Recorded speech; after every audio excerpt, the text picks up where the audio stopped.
Welcome back. We are joined today by Jiang Xueqin to discuss the developments between the United States and Iran. So thank you very much for coming back on. Thanks, Glenn. So well, the first thing I think about is in regards to this war is that the Iranian targets all seem to be very well calculated in terms of economics, and I think this is interesting because usually in all American wars there's some economic interests to go to war, but now we see them well, not just shutting down the Strait of Hormuz, but you see them when they essentially force the Americans to spend their expensive interceptor missiles. All of this seems to have an economic underpinning, but the really big thing appears to be the possible attack now on the petrodollar. I was wondering, how do you see the vulnerability of the petrodollar in this war? Right. So I would argue that right now, this war in Iran, it's primarily about maintaining the petrodollar because these past 10 years, the world has become increasingly concerned about the viability of the petrodollar. Right now, the United States is $39 trillion in debt. The United States, right after the Russians invaded Ukraine, froze over $200 billion in Russian assets, which makes the world question the legitimacy as well as the credibility of the US financial system. Because if the Americans can weaponize the US dollar against the Russians, they can weaponize the US dollar against everyone. So after that, you saw this massive exodus from US treasuries. And right now, China is establishing the gold corridor. So BRICS is trying to create alternatives to the petrodollar. But for the Americans, the petrodollar is the very basis of their empire. And quite honestly, it's the objective of their empire. So the United States right now is going to fight tooth and nail to protect the petrodollar. What this basically means is to use its naval supremacy, its control over strategic choke points, maritime choke points, to control trade access, and basically force nations to depend on US resources. So we saw that the United States in January attacked Venezuela, and now it's attacked Iran. Recently, these past few days, there was a Ukrainian drone strike on Russia's main export hub, which basically took off 40% of Russian oil from the global market. And so Europe and East Asia are now forced to depend on the United States, North America, for energy. And right now we're seeing a pivot from Europe and East Asia over to North America. And so that's a strategy in place where the United States basically wants to take off Russian GCZ oil and force the world to buy from the United States, which protects the petrodollar. But what we know from history is that this sort of hubris will lead to a backlash, and it will lead to the world unifying against America eventually, because quite honestly, America used to be the policeman of the world, and that's become the pirate of the world. And so maybe in the short term, you will see the strategy working out, but definitely in the long term, you will see the world becoming much more aggravated by this piracy. So what do they need to achieve then in this war? Because well, I was wondering if you were surprised that the Americans appeared to have walked away from the negotiations. At least that's what it seemed like in Islamabad. Do, is this to continue the war then, or is it simply because they can't? Well, the petrodollar won't survive if the Strait of Hormuz is with the Iranians, or what is the thinking here? Right. So we've seen a very strange sequence of events these past 6 weeks. The war's been going on for about 6 weeks, and we've seen a lot of strange events. So the moment that the Americans attacked Tehran and killed their supreme leader, the Iranians basically closed off the Strait of Hormuz. And in response, what the Americans did, which was very surprising, is they basically removed sanctions on both Russian and Iranian oil, allowing the Russians and Iranians to make a lot of money selling the oil. So that was sort of surprising. And Scott Bessent, the Treasury Secretary, explained that this is to maintain global stability. He's afraid that oil will reach $200, and this would destabilize the global economy. And as this war progressed, we saw the United States escalate to attacking civilian infrastructure like universities, bridges, and railways. In fact, there's real concern that the Americans and Israelis plan to choke and strangle Tehran to death, meaning cutting off the railway system, the roads, which would put Tehran under siege. They couldn't get food and water from the other parts of Iran. And Tehran, a city of 10 million people, would be in a lot of trouble if that were the case. So what we were seeing was constant escalation. Then last week, we were on the brink because Trump basically declared that if Iran did not open the Strait of Hormuz, then the Americans would bomb Iran back to the Stone Age. And Iran obviously would retaliate by destroying GCC energy infrastructure and the desalination plants.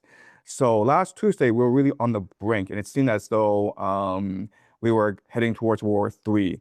But then Trump did something completely surprising, which is he basically offered an unconditional surrender. Iran had a 10-point plan, which included that Iran would be allowed to enrich uranium. It also included that all economic sanctions against Iran would be lifted. Iran would be given sovereignty over the Strait of Hormuz, and all security guarantees would be applied to both Iran and its proxies, the Houthis, Hezbollah, Hamas. So these were the 10 points that Iran demanded. And Americans, Donald Trump basically said that this is a workable framework. And so they agreed to meet in Islamabad to discuss these 10 points and use them as a framework for a possible long-term ceasefire.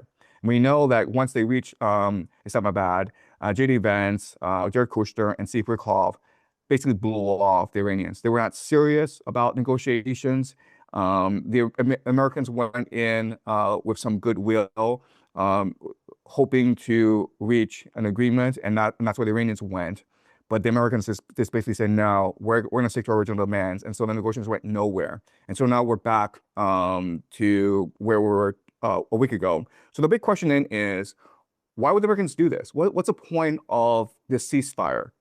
And so we can only speculate here, okay? So let me try to figure out how Donald Trump thinks, because he's a businessman. And what does he want? Well, his main objective is to maintain American imperial supremacy by maintaining the petrodollar.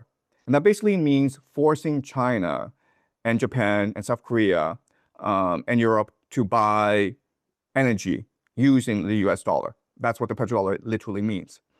And so maybe the point of this war was to destroy the GCC and Iran's capacity to deliver oil to the world market and force the world to rely on North America, Canada, Mexico, and the United States. Okay, so let's just say that is the main objective. And obviously Trump can't announce this because this would piss off the entire world and unite the entire world against the United States. Well, in order for him to pull this off, he would basically need to gauge China's reaction, because we know that China and Iran are very strong allies. China has invested a great deal in Iranian infrastructure as part of the Belt and Road Initiative. And China buys a lot of oil from Iran. In fact, China buys about 90% of all Iranian oil. So basically, Trump needs to figure out, can I pull this off, and would China agree to buy oil from me? Okay, so he's a negotiator, he's a businessman, he's practical. He's trying to figure out what the pressure points on China are. And I would make the argument that this Iran agreeing to these Islamabad negotiations would not have been possible if China did not apply pressure on Iran. Okay, I would make this argument because the Iranians have been negotiating with the Americans these past few months, and they know that the Americans use these negotiations as a pretext in order to assassinate leaders, in order to do surprise attacks. So the Iranians know the Americans have absolutely no credibility at all. The Americans are not serious at all about peace negotiations. And these past few weeks, the Iranians have been adamant saying, you start this war, we're just protecting our sovereignty, and there's no point in negotiations. Let's just fight this to the bitter end. I think that was the right approach. This is the attitude you must take against bullies. So why is it that the Iranians suddenly had a change of heart and says, fine, let's negotiate in Islamabad? In fact, they sent a pretty high-level delegation to Islamabad, including the foreign minister, to partake in these negotiations, knowing that Israel has a history of assassinating negotiating teams. Okay, so they put their diplomats at tremendous risk. And I think that the only explanation is that right now the Chinese economy is under a lot of strain. China receives about 60% of its oil and energy from the Middle East, including Qatar and Saudi Arabia. With China receives about a third of its energy needs from Venezuela, Russia, and Iran combined. And China's been very lucky in that these three places have been sanctioned. So China has been able to receive the oil at a very steep discount, which has really helped the Chinese economy. And now a lot of this energy is moving offline. So the Chinese economy is under a lot of stress. So Trump's trying to figure out, when I go to China in mid-May, can I propose to Beijing, hey man, let's have a grand alliance where you start to buy energy from North America? And he's trying to figure that out. And given that Iran agreed to negotiations, I think that he's figured out that the answer is yes. China must agree because of the state of their economy. And this is why we saw right after the negotiations were canceled, Trump announced a naval blockade against Iran, because he knows that right now China's a lot of strain and he can bring China into an agreement and thus protect the petrodollar. So that's my explanation for what's going on. I could be wrong. It's all speculation, but I think this is what makes the most sense so far. The naval blockade. This is well, a strange conception, because it's unclear how it's going to be upheld, because they're not naturally in the strait either. They will be far away. So it's essentially the blockade is, would it entail attacking Chinese ships entering? I mean, it seems absurd. What if they would, the Iranians open up for Indian ships? Are they going to start attacking Indian ships? It doesn't really make that much sense. How do you see this? What is how would this blockade actually function, or is it just meant to choke off the Iranian ships? Right. So from a practical perspective, it's actually very hard to implement, because if you go close to the Iranian coastline, to the Strait of Hormuz, then you're in range of Iranian ballistic missiles. And so the Americans won't risk that, because we've seen that their aircraft carriers, including the Gerald Ford, and Abraham Lincoln, have intentionally stayed far away from Iran's ballistic missile range. So they're afraid of ballistic missiles. And they know that these ballistic missiles can sink their aircraft carriers, which would be a tremendous defeat strategically for the Americans. So I think this is a pretext to choke off the Strait of Malacca, right? So there are two major choke points for East Asia to receive oil from the Middle East. The Strait of Hormuz is what Iran controls, and so in response, America plans to choke off the Strait of Malacca, which is right now basically controlled by Indonesia and Malaysia, both of which are American military allies. And these nations have been heavily infiltrated by the CIA. So I think that's the grand strategy, to basically use the Strait of Malacca to choke off East Asia from GCC energy.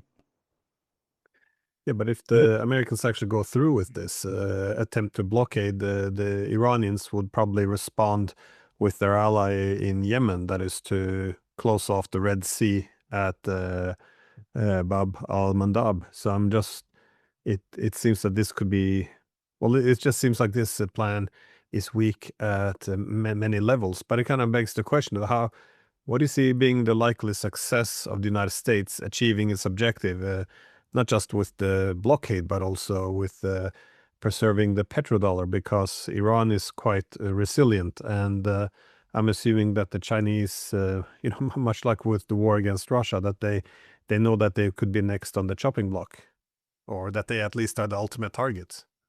Right. So what America is mostly interested in is trying to sustain its debt. Right now, America has $39 trillion in debt. That's not a problem as long as nations continue to buy up U.S. treasuries. And we've seen these past few years a movement away from U.S. treasury and more towards gold. The Chinese especially are moving towards gold. So how do you force East Asia and Europe to continue to buy U.S. treasuries? Well, if you are the only supplier of energy, of oil and gas, LNG, they have absolutely no choice but to sell their gold and buy U.S. treasuries. in order to sustain their economies, right? So yes, you're absolutely right in that the Iranians have countermeasures. The Iranians could use the Houthis to close off the Red Sea. They could attack the pipeline that connects Saudi Arabia to the Red Sea. There's many, many measures that the Iranians can do, but the influence of the Iranians is contained to the Middle East. Remember, the ultimate objective is to knock off Middle East oil and energy from the market. And that is very easy to do as long as you continue to provoke this war. Now, I think the next step is a ground invasion in order to force Iranians to attack GCC energy and desalination plants, right? So the entire goal is to destroy the Middle East, which will force the world to pivot to North America. So in the short term, this strategy will work out because there's absolutely no alternative for the world to the Middle East energy. But in the long term, this will create a great deal of animosity towards the United States, which will ultimately destroy their empire. Well, Romano Prodi, the former prime minister of Italy and also former president of the European Commission, he said something interesting along those lines. He was making the point that well, at some point the Europeans will have to start getting energy again from the Russians if they want to thrive. But he also made a prediction that the energy would open once the Americans would begin to control the energy infrastructure between Russia and Europe. So essentially, the Americans taking over Nord Stream. This is when the energy will start flowing again, which is well, an assumption, I guess, that the Americans want to be in control over the energy architecture. Otherwise, they will not permit it. But beyond this, well, what Trump might be planning, a common argument is often that Trump is not necessarily fully in control. That he's well, if not compromised, at least under great influence from various interests, be it the neocons or the Israelis. How do you see this, the extent of Trump's control? Because, well, given how different his second administration is compared to the first, one often gets the impression that it doesn't always matter who, sits on the throne in the U.S. I think in the first administration, there was a lot of concern within the deep state and the neocons and the different political factions were in Washington, D.C. about Trump's capacity to be a leader because he was outrageous in his speech and his rhetoric. The Europeans were very much concerned about Trump. Trump started this trade war with China that was hurting the global economy, and it was hurting American consumers. Trump did not seem like a viable leader, and he did not seem as though he could maintain the empire. And people felt that if he stayed in office longer, the Europeans would drift away, China would drift away, the entire world would drift away, and American hegemony would die. But then what happened, of course, was that Biden came to power. And Biden was essentially comatose. He did nothing for 4 years. So Putin invaded Ukraine, and Americans didn't really have a forceful response. I mean, they did do a lot of things like blow up the Nord Stream pipeline. They sanctioned Russian energy. They removed Russia from the SWIFT system. They froze $200 billion in Russian assets. They did a lot of things, but none of these things were actually useful. And the empire decided that regardless of what we feel about Trump, he is forceful. He will act. Whereas Biden and the Democrats may not act because essentially they're a bunch of pussies. And so the decision was made to reinstate Trump in 2024.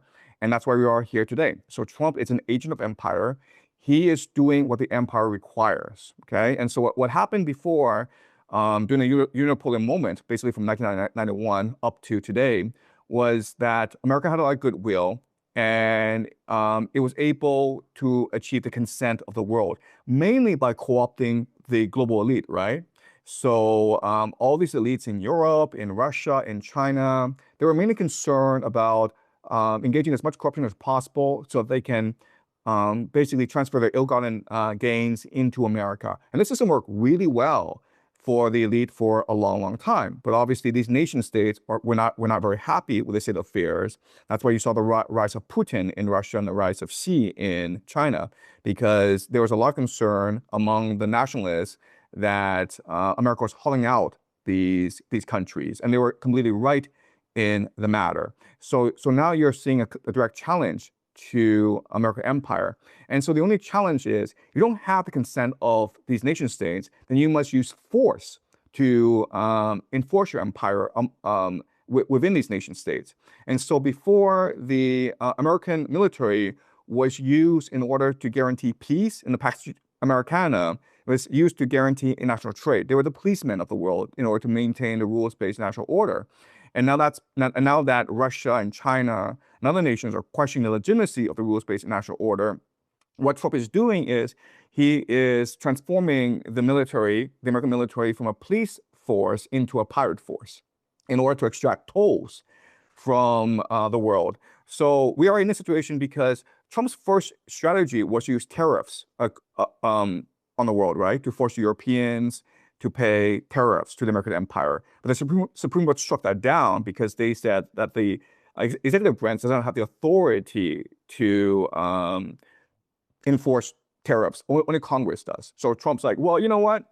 If you won't let me enforce tariffs, then I'll just enforce tolls, okay? I'll make the world pay tolls in order to have trade around the world. And that's why we're seeing the Americans deploy one-third of the Navy into the Caribbean to block trade into the Western Hemisphere. That's why we're seeing this war in Iran to block off the world from Middle East energy. And that's why we're seeing right now the U.S. Navy basically boarding Russian shadow fleet tankers, basically stealing shadow fleet tankers. And we'll see more of this as the months go by. Yeah, what's interesting with Trump, though, there's some consistency here. I mean, many people, I guess, mistook his rhetoric for being, all about peace. But if you listen to what he said all the way going back to the 1980s, he was essentially scolding all the Japanese and others for taking advantage of the U.S. the way he saw it. So he didn't say that we shouldn't have a big empire. He just said the empire, they should pay us for the privilege of being protected. So it's not that he didn't want an empire. It seemed he just wanted a better return on investment. That is, you have to monetize the empire somehow. Otherwise, the empire will kill off the republic. So in other words, it should feed it. It looks as this is where his main difference is. But that means not just extracting from adversaries, but also allies. But I don't think it's limited to Trump. I think overall the United States will tilt more and more in this direction because as they have, as said, they exhausted themselves with $39 trillion in the hole. It's not as if you can vote for a Democrat and suddenly they go back to paying for the security of allies anymore and having generous trade agreements. There's no going back after, exhausted to this extent. Sorry. Yeah, so this is a really important point that you make, okay? So remember, in 2016, when Trump first came into office, he was saying the same things you're saying, which is everyone's taking advantage of us, especially China. So let's impose tariffs and make sure that that it's America first, that America is winning in this trade relationship. But after Trump left office, Biden came in with the Democrats and they institutionalized his policies, okay?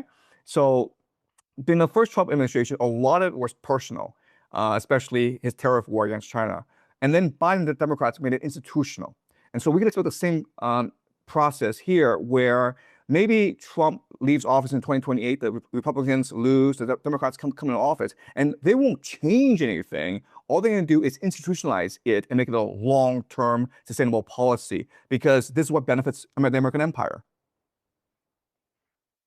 So how will the great powers respond then? Because the U.S. obviously is shifting strategy. It's becoming more extractive and more aggressive. Again, it's not going it's not going down without a fight. How do you see the Chinese and the Russians reacting to this? You mentioned before that China's its gold corridor in terms of shifting more to gold instead of being reliant on the US dollar. But what is it being the overall strategy here? Because my impression is, at least from the Russians, that they the interpretation that Trump was someone they could make peace with and reset relation. It appears to be backsliding. I think they were quite appalled by what has happened to Iran, not just the attack on economic infrastructure, but also the killing of its leaders. And it seems, very much to go against their interest. And also, Trump never actually did what he promised, which was to end the war in Ukraine. And in all fairness, this could have been done if he would have cut off, the intelligence agencies still working there. All right. So again, I think we give too much credit to Trump. I think that this is a natural response of empire to its decline. Historically, empires have never gone quietly into the night. They have flailed against the wind, and they have tried to destroy the world as they decline. And so we can see much more hubris. We will see much more thuggery and piracy from America with or without Trump. And so I think we're in a situation because of the limitations of Chinese strategic thinking. So when China built the Belt and Road Initiative, which was proper, which was a good strategy of trying to secure resource independence from the United States, the problem was that when these Chinese ships went to collect commodities from overseas, they were escorted by the U.S. Navy. When they came back, they were escorted by the U.S. Navy. It was the U.S. Navy that guaranteed the protection of Chinese trade. And it never occurred to Chinese policymakers that one day, one of these days, America could be like, why don't we just steal the cargo? Why are we escorting these Chinese ships around the world? Why don't we steal it? And so it never really occurred to Chinese policymakers of this possibility. And I don't know why this is the case, but we can go into many possibilities. But the reality is that China is now in a lot of trouble, where China has invested $200 billion into the Middle East in infrastructure. China right now imports 50 to 6% of its oil needs from the Middle East. Now that the Strait of Hormuz has been closed off, now that this war is raging in the Middle East, China is in a lot of trouble. And again, this is all has to do with the limitations of Chinese strategic thinking. And so now China is in a lot of trouble. And in the short term, China has absolutely no choice at all, but to agree to Trump's demands, which is that China will become a major purchaser of American LNG. China has absolutely no choice in the matter. Okay, absolutely no choice. There's nothing China can do. In the mid and long term, what's going to happen is that Russia will start to challenge America in the seas. It's going to challenge American maritime naval supremacy. Basically, what Russia's going to do is it's going to arm its shadow fleet. And there's no way that Russia could defeat America militarily in the seas. But America will be forced to fight a war of attrition. And over time, the American Navy will be downgraded. It will be degraded. And it'll be very hard for the American Navy to replenish its lost ships.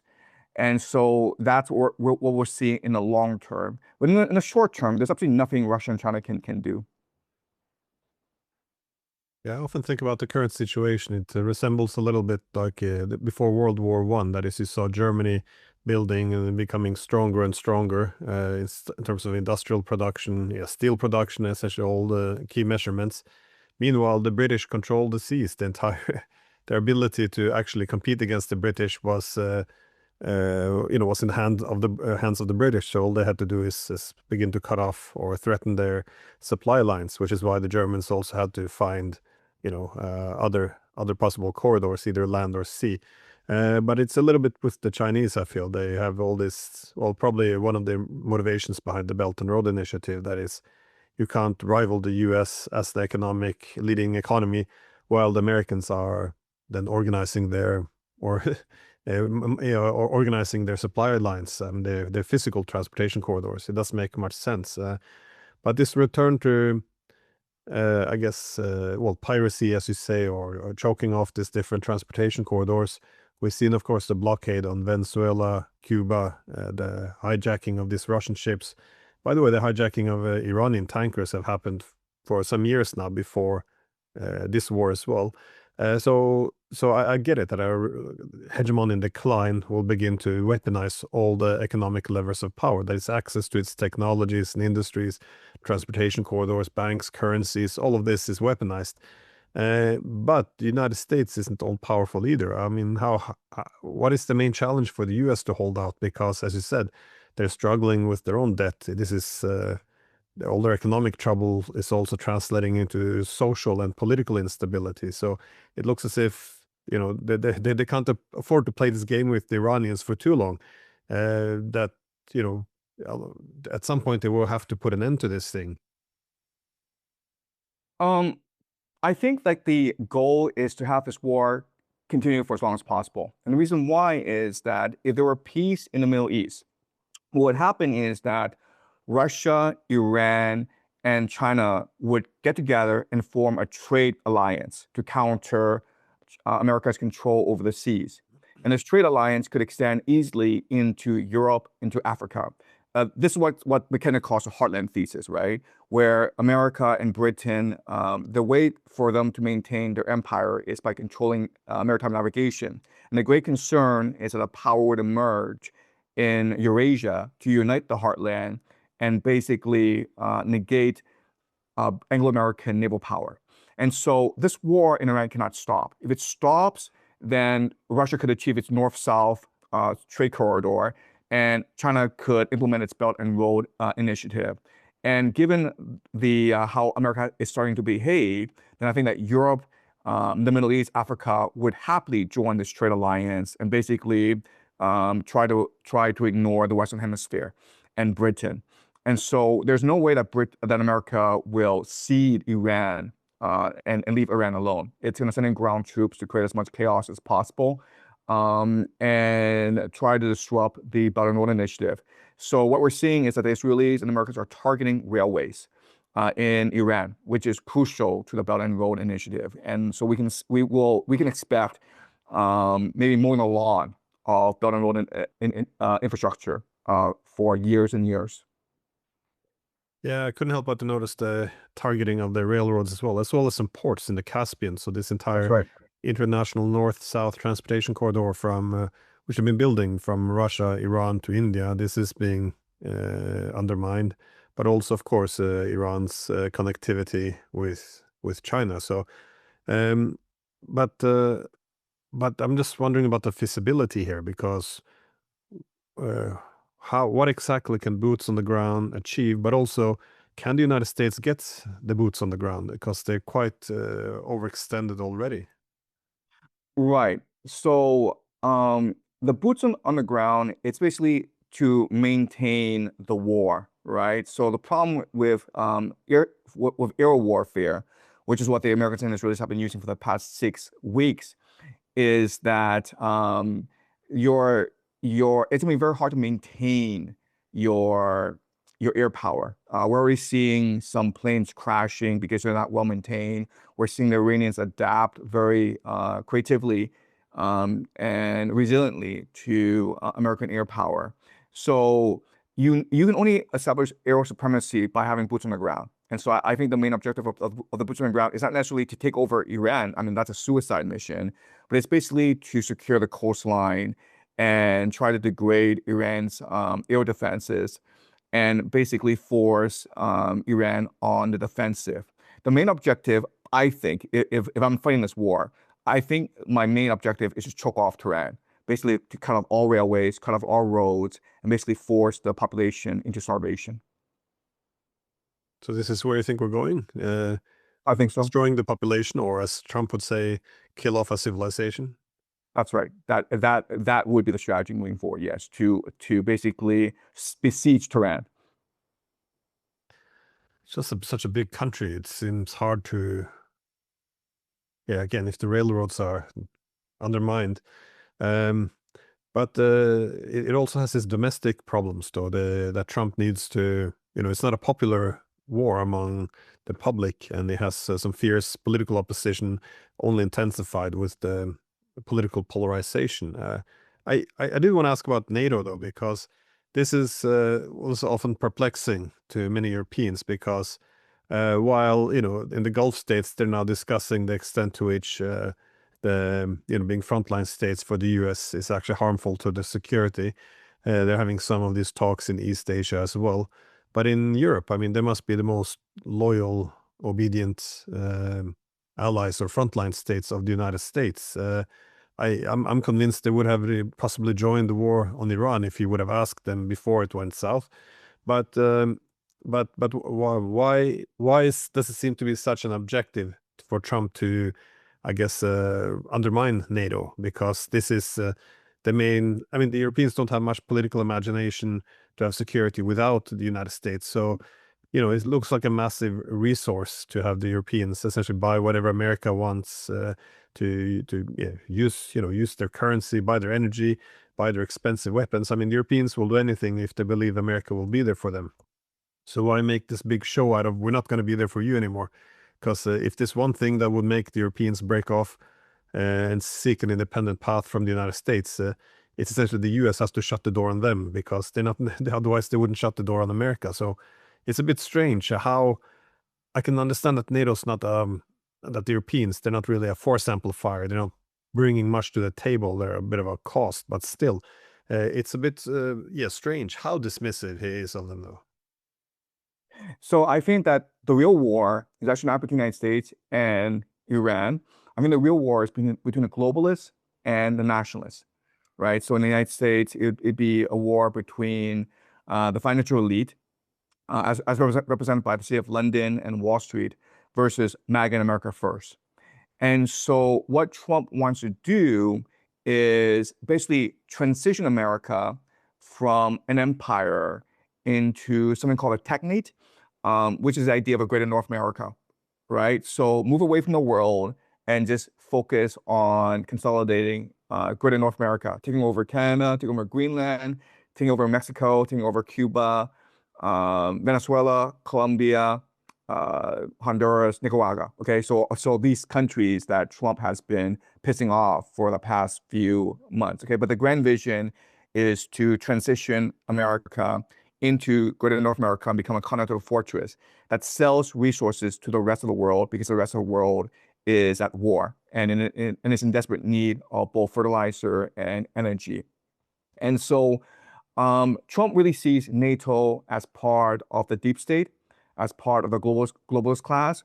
And so he's using this war as a pretext to sever relations with NATO. Basically, Trump would be perfectly happy if NATO were to go into Ukraine and be absolutely massacred by the Russians. That would solve a major headache of his. So yes, there is this war going on between the United States and Iran, but we have to forget that we should not forget there's also a shadow war going on between the globalists and the nationalists in America. This is also why Washington, D.C. is supportive of Trump's war, because the globalists want Iran to be humbled. They want Iran to be destroyed so that they can extend the hegemony of the empire. And they think that Trump is a useful idiot, a puppet, in order to achieve this goal. And that's why the Democrats have not stopped him. There was recently, 2 weeks ago, No Kings protests in the United States, millions of people. And like, you were allowed to say no kings, but you were not allowed to say no war, right? You would think like that people would be much more governized by an anti-war settlement than they are by like an anti-tyrant settlement. But during the protests, which were organized by Democratic lobby groups, which were very pro-Zionist, you are not allowed to voice any anti-war sentiment. So it just goes to show you that all of Washington, D.C. is fully behind this war, and they think that Trump will be the scapegoat. That even if this war goes badly, Trump will be the one that takes all the blame. The Republicans will be wiped out in the midterms, and then Democrats can steamroll back in office in 2028. And then they can implement a globalist agenda and destroy MAGA once and for all. Yeah, this language, though, the globalists versus the nationalists, it's fascinating that the first time I read about this divide was by Samuel Huntington, none other. Back in 2004, he wrote this article, Dead Souls, where he was making the point that all this globalization had essentially created a political elite detached from the nation. So he was making the prediction that the future divisions in the world would be between the cosmopolitans or globalists versus the nationalists or patriots. So I thought it was insightful. Again, it's 2004. Yeah, it's been 22 years. And if you listen to a lot of the new populist leaders we have, this is what they're, Marine Le Pen to AfD, this is essentially the same language they also use now. Let me just ask a last question, though. How does Russia fit into this? Because all the pieces kind of make sense. I understand the rivalry between the United States, China, the problem of Iran, but Russia is, it's an energy superpower in many ways. It doesn't have to be an opponent of the United States. It's within this rivalry between the cosmopolitans and the nationalists. It belongs to the latter, it seems. So how do you see this impacting the thinking in the United States? But it's a close partner to Iran and China should have had. Right. Yeah. So right now, the United States' main adversary is not China. It's really Russia, because Russia is the only country that has the resources, the political will, and the territorial integrity in order to challenge American hegemony. And so right now, America's major concern is Russia. And this war against Iran is really seen as a way to counter Russia's aggression in Ukraine. Basically, once Russia went into Ukraine, America has absolutely no choice but to attack Iran in order to counter Russia's possible control over the Heartland. And so this is going to be the defining struggle for the world for the next 20 years, not between the United States and China, but between Russia and America. And the great question is, where will the world align over the next 20 years? If history is a guide, most countries will start to align with Russia. Because if you go back to the Peloponnesian War, the main aggressor was Athens. And what happened ultimately was that the entire world ultimately aligned against Athens, because Athens was seen as the great aggressor. So right now, the great aggressor is America. And we can see that the world, especially Europe, and Iran and China, turning to Russia as the great salvation. And what Russia will do is start to challenge America in the seas. Again, I don't think there's any hope that Russia will win against America in the seas. But Russia has absolutely no choice but to start to challenge America.